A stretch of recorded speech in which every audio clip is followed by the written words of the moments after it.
We've got a nice little bit of rain cover here. As you can see,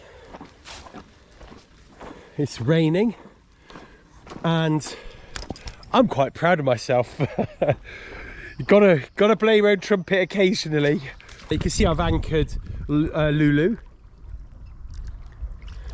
and we came in, drifted. So I came in about here knowing that we'd drift this way, and then when we got to about where I thought would be a good depth, I dropped the anchor, and then I just let the anchor rode out until we were shallow enough for the boat to float, but for me to get out. So I was only up to about knees, about there, and the water's lovely and warm compared to a few months, a month ago.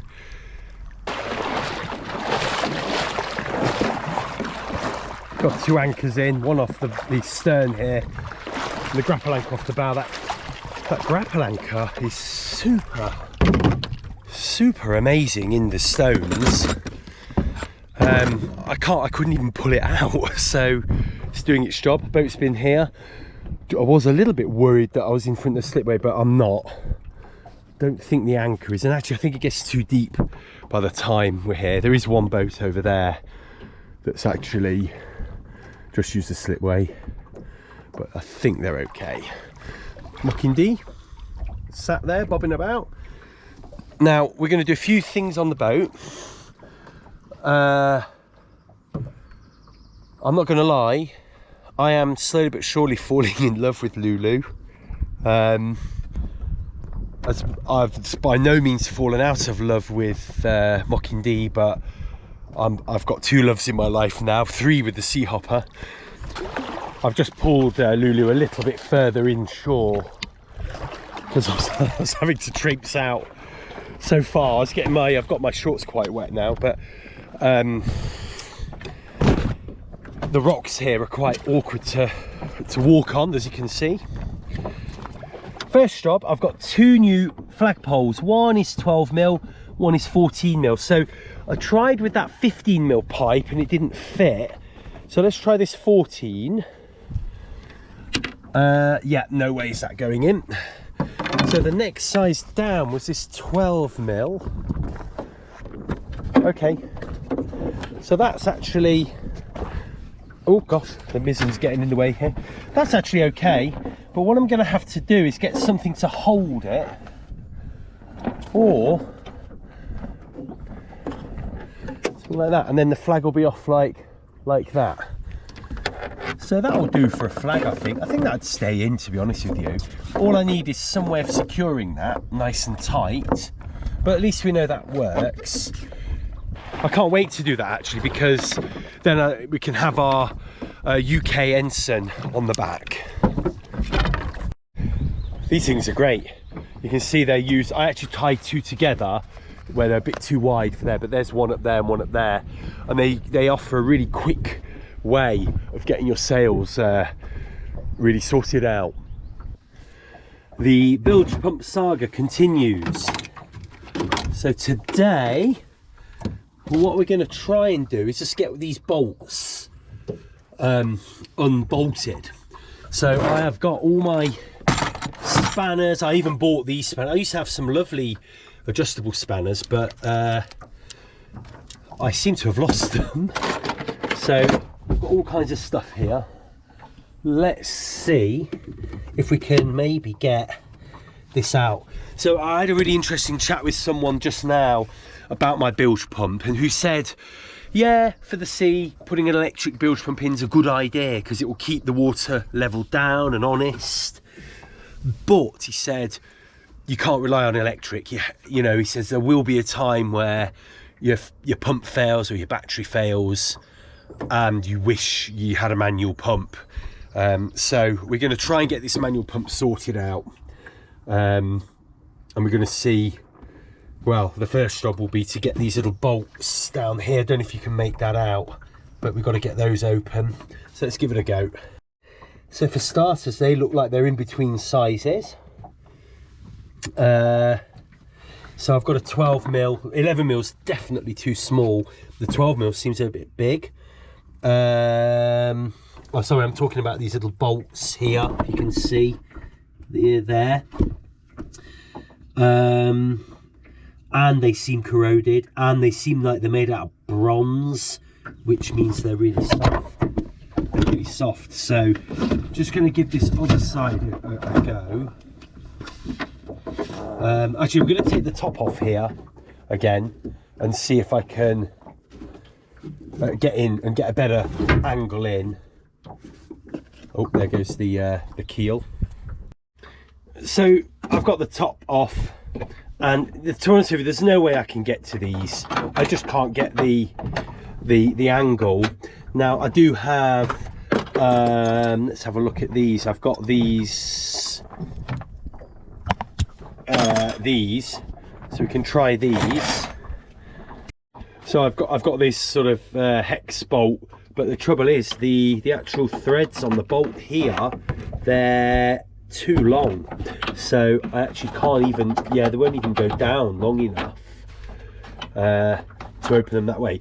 So this is what I'm going to do. We're going to actually take the top of the pump off, because I think I'll be able to get to these screws. I might damage, I'm going to have to get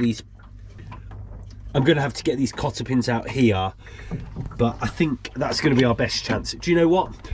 We might even be able to service the pump. We might find, we get a servicing kit and we can service the pump and we actually get it working this way. But we're not going to get this pump out unless we can get this top off first.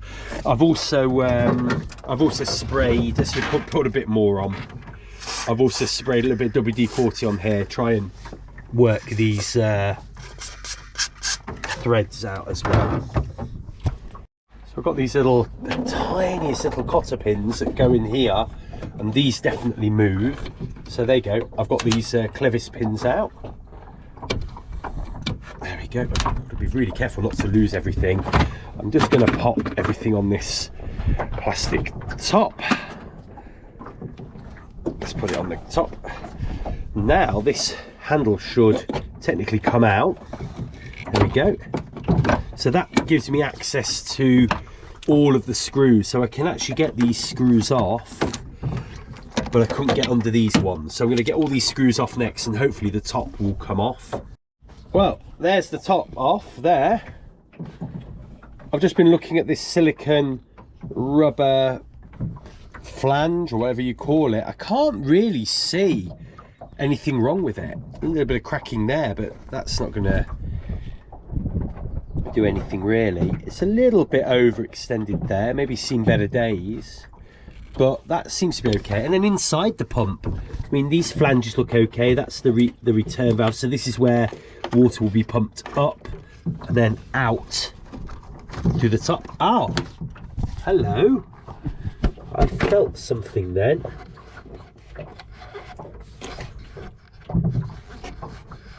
So it's definitely a slight blockage on there. That's weird. See, for all intents and purposes, this pump works, but I can't even check this hose until I take this out. So we're now trying to, I've now got much better access to these bolts, but you can see a 10. Number 10 is clearly too small. Number 12 is clearly too big. Number 11 is all I got, but that looks too big as well. So what? Oh, too small on the ring spanner. Yeah, that's 11. Yeah. Whoa, nearly lost up. Yeah, 11 is too small. But if you look at 12, yeah, way too big. 12. So these bolts must be like imperial. It's just going to be a nightmare to get those out.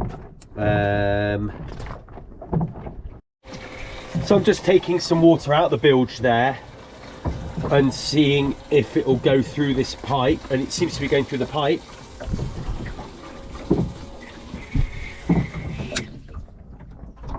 You can hear it dribbling out.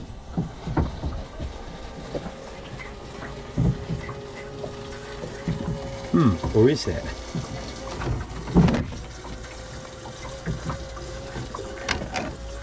Oh, So it's not actually pumping anything out.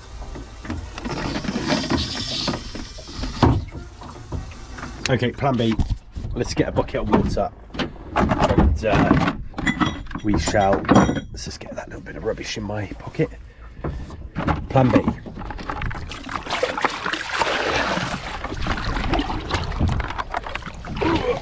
Bloody hell, that's heavy. Plan B, we got some water. And it's nice clean water as well. So let's just see first and foremost. Okay, so that's going through. Let's see now if we can shove that up there and see what happens.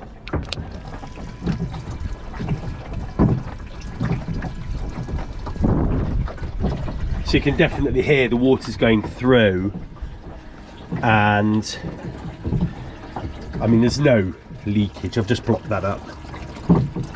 Very little leakage coming through here. So that's working. I do wonder if there's a blockage. Yeah, you can see that's working. Let's see if this is working. So just make sure that one-way valve seems to be working. We don't want to put too much water going straight into the bilge. We don't really want to do that.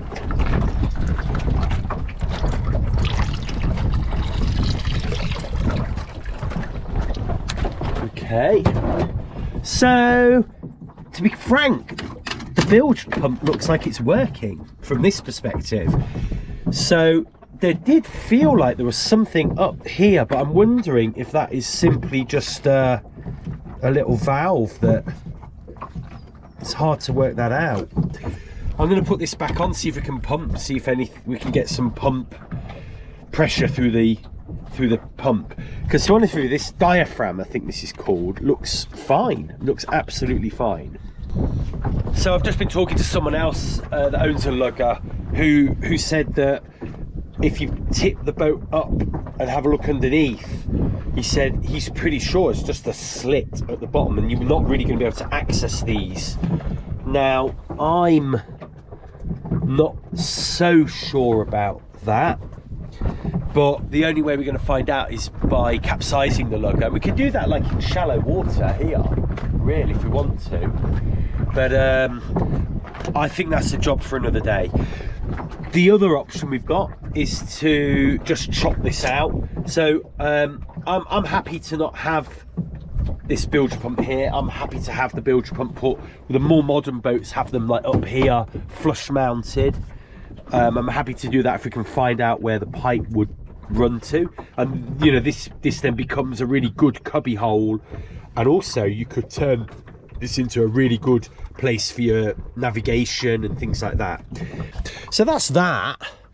The next thing we need to do is measure up these side boxes. So the holes are roughly 60 by 21. This one looks very similar size actually, 60 by 21.